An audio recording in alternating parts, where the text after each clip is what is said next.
लचके कमरिया तो लाली चुनरिया तो हृदय ला धड़कावे मोर मत्ती हमोर बहावे जब लचके कमरिया तो अरे रे मत्ती हमोर बहावे जब लचके कमरिया तो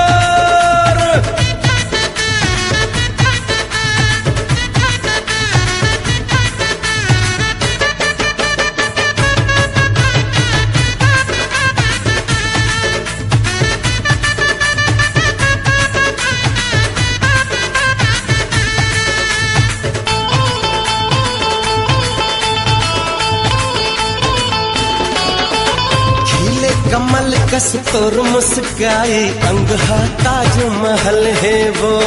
अंग है ताज महल है आखी हवाए तोर माया के सागर बोली है गीत गजल है वो बोली है गीत गजल है चंदा जैसे मुखड़ा तो अरे चंदा जैसे मुखड़ा तो नियत बिगाड़े है मोर अरे लाली चुनरिया तो धड़कावे मोर मत्ती हमोर बहावे जब लचके कमरिया तो मत्ती हमोर बहावे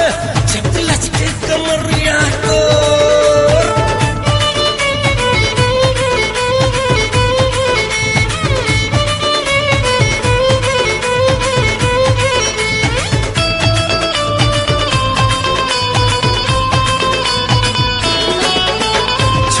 छुनुर तोर पैरी के बजना कर दिसे मोला दीवाना वो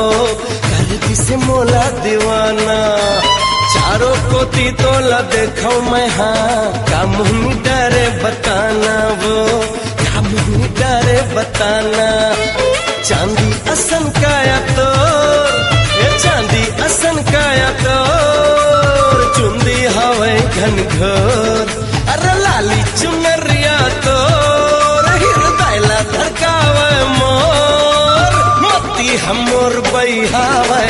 जब लचके कमरिया तो मत्ती हमोर बहावे जब लचके कमरिया तो अरे मत्ती हमोर बहावे